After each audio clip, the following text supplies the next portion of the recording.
Pagpapaigting ng programa kontra kahirapan at pagtiyak ng tulong sa mga 4Ps beneficiaries. Ilan lamang yan sa natalakay sa sectoral briefing kanina, kung saan nakapulong ni Pangulong Ferdinand R. Marcos Jr. ang DSWD.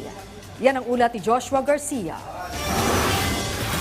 Inatasan ni Pangulong Ferdinand R. Marcos Jr. ang DSWD na makipagtulungan sa ibang ahensya ng pamahalaan upang mapalakas pa ang mga umiiral na programa ng ahensya upang masugpo ang kahirapan sa bansa. Sa sectoral briefing ngayong araw, tinalakay ni Pangulong Ferdinand R. Marcos Jr. at DSWD Secretary Rex Gatchalian kung papaano mapoprotektahan ang natatanggap na tulong ng mga benepisyaryo ng 4Ps kasabay ng downward trend ng inflation sa bansa. Ayon kay Gatchalian, ipinag-utos ng Pangulo na bumuo ng isang mekanismo katulad ng Community-Based Monitoring System o CBMS, katuwang ng NEDA at PSA, upang matiyak na sapat at napapanahon ng tulong pinansyal para sa mga benepisyaryo. Sa ilalim ng RA 11315, mandato ng PSA na ipatupad ang CBMS sa pamamagitan ng pagkalap ng datos sa local level. Ito ang nagiging batayan sa pagtutok sa mga sambahayan alinsunod sa mga programa ng pamahalaan kontra kahirapan at papapaunlad ng ekonomiya.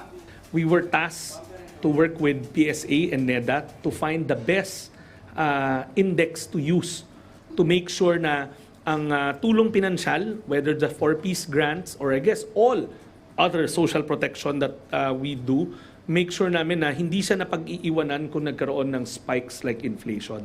Ayon pa kay Gatchalian, napag-usapan din ang programa laban sa child stunting na dapat tutukan ng first 1,000 days ng mga bata o mula sa sinapupunan hanggang sa 2 taong gulang.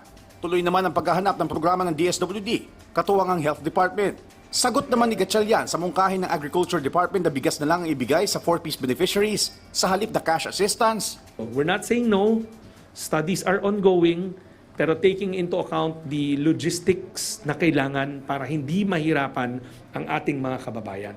Nilinaw din ng kalihim na wala pang nagagasta o nagagamit kahit isang sentimo sa pondo sa ayuda para sa Kapos ang Kita Program o AKAP dahil kasalukuyan pa rin nilang binubuo ang guidelines nito upang matiyak na lubos ito mapapakinabangan ng mga near poor o minimum wage earners. We will make sure that we use every single centavo of that to its most faithful fulfillment of its mandate, which is near poor or minimum wage earners, anti-inflation mechanism. Inaasahan ng Pangulo na matugunan sa lalong madaling panahon ng DSWD, NEDA, PSA at DOH ang indexing financial assistance, child stunting o malnutrisyon sa bansa, pagprotekta sa 4Ps program, edukasyon, healthcare at iba pa. Gayun din para labanan ng intergenerational poverty o yung kahirapan na maaari manahin pa ng susunod na henerasyon. Joshua Garcia para sa Pambansang TV sa Bagong Pilipinas.